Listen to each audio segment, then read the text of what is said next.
Okay, so this is my first attempt at a tutorial video, but I'll get straight to it.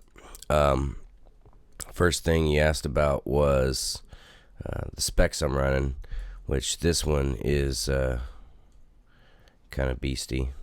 It's a 12 core Xeon version 3 with 32 gigs of RAM and 4 gig graphics card. But I guess it would be important to note, before I built this, I ran it on a quad core i7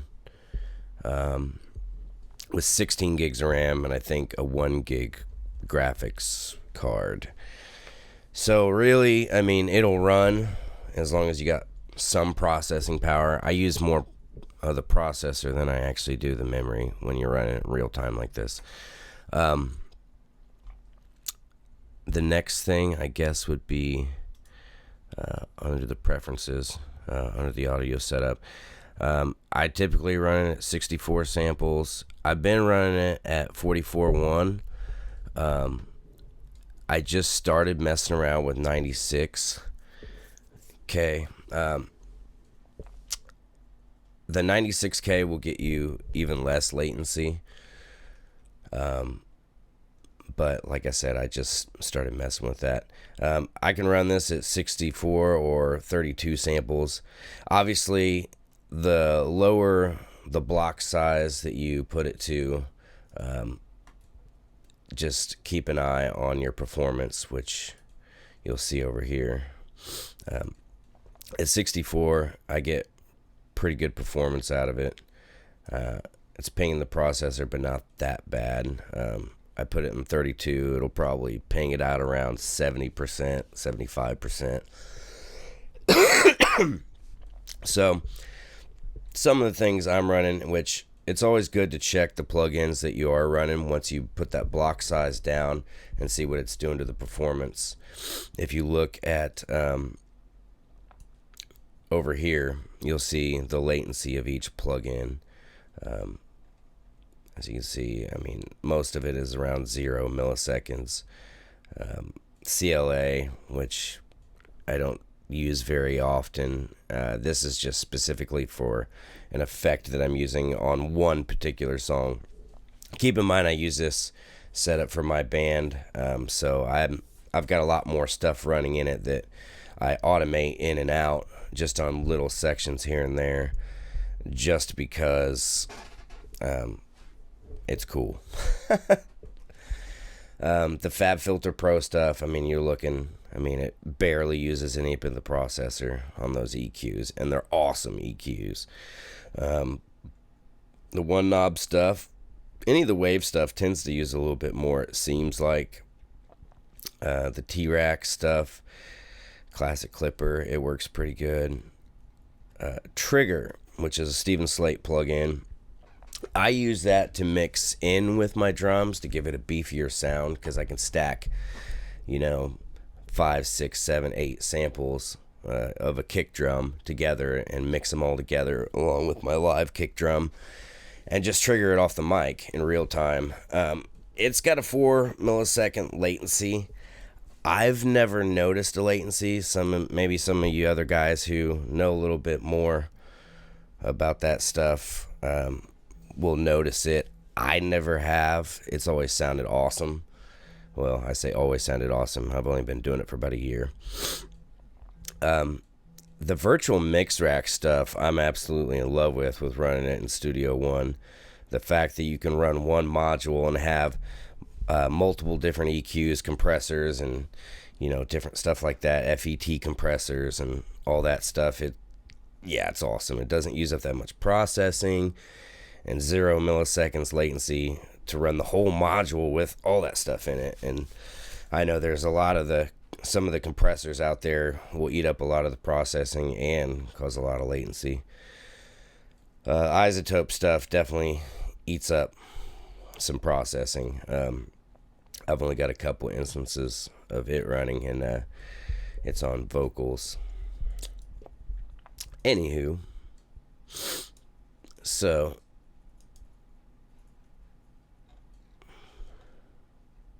yeah.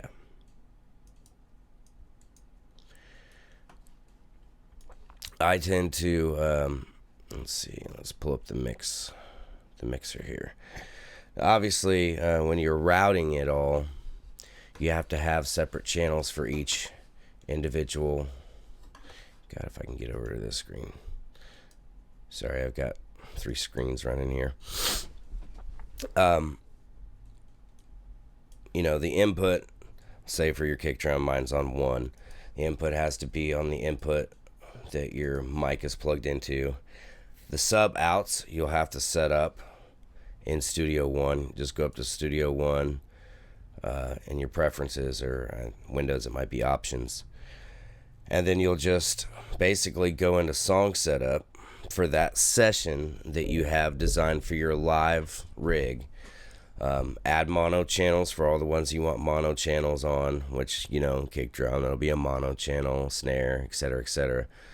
I'm running a couple buses. One bus is for my sample tracks. Obviously, that's specifically for my band.